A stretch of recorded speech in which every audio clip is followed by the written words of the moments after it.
The annual Restoring Civility to Civic Dialogue conference starts Friday, and this year's emphasis is civil conversations for students. Joining me with the details are my guest, Mesa College political professor Carl Luna, and president of the National Conflict Resolution Center, Stephen Dinkin, keynote speaker at the conference, and welcome. Thank you. Now, Carl, the definition, what is it, of civility, and are there guidelines for civil discourse? Well, if you break it down to the Latin, you're talking about the cives, the people, and the civil, bringing together the people into the community, the civitatis. So civil is what builds community. Incivility is what breaks communities apart.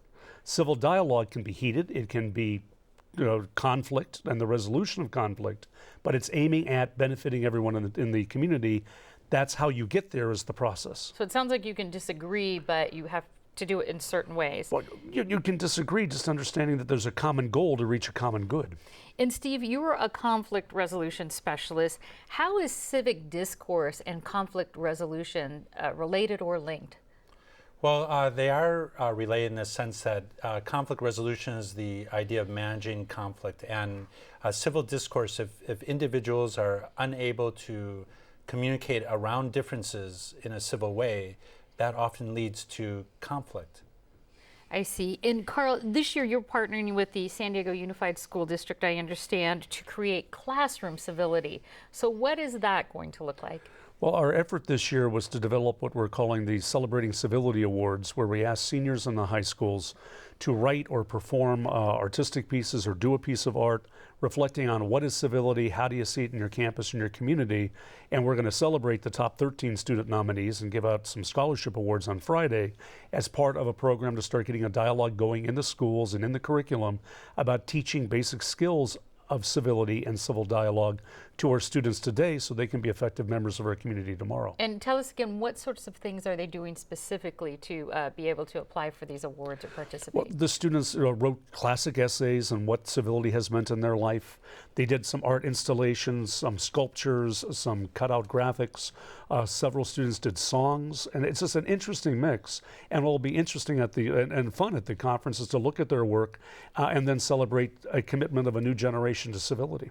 Well, Steve, the National Conflict Resolution actually has special programs at the school as well. What are some of the most common conflicts you see on campus? Well, there are often conflicts between young children. That it could be an issue of bullying. There's oftentimes a range of issues dealing with the teachers. It might not even be just with the students. It could be between two faculty members. Even the administrative individuals get involved in conflicts in the school. And then in the broader community, you have the parents.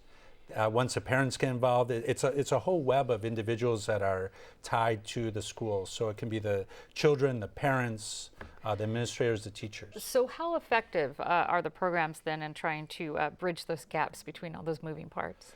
Well, we've been working over the last many years at the National Conflict Resolution Center to develop innovative programming around communication, using communication skills as a way to navigate through differences and to bring people together toward a common understanding. So whether it's mediating a case or using communication skills as a way to proactively deal with the conflict before it really escalates and becomes intractable. Sure. Well, speaking of communication, the app Burn Book, I'm sure you're aware of it. It allows students to post insults, bullying remarks, terrible pictures or comments where other people can see them about their fellow students. How do you counteract something like that? It takes a community to counteract something like that, because you got to bring students out of themselves. You're at a particularly nihilistic age when you're going through your teen years, and remember that they are part of the broader community, that there is a negativity associated with being so negative. You're working against a popular culture which says you're all that, and part of it is to teach students you're not all that. You're part of the broader community, and what you do to others comes back to you. That's all respect is treating others as you'd like them to treat yourself. I think somebody said that a few thousand years ago.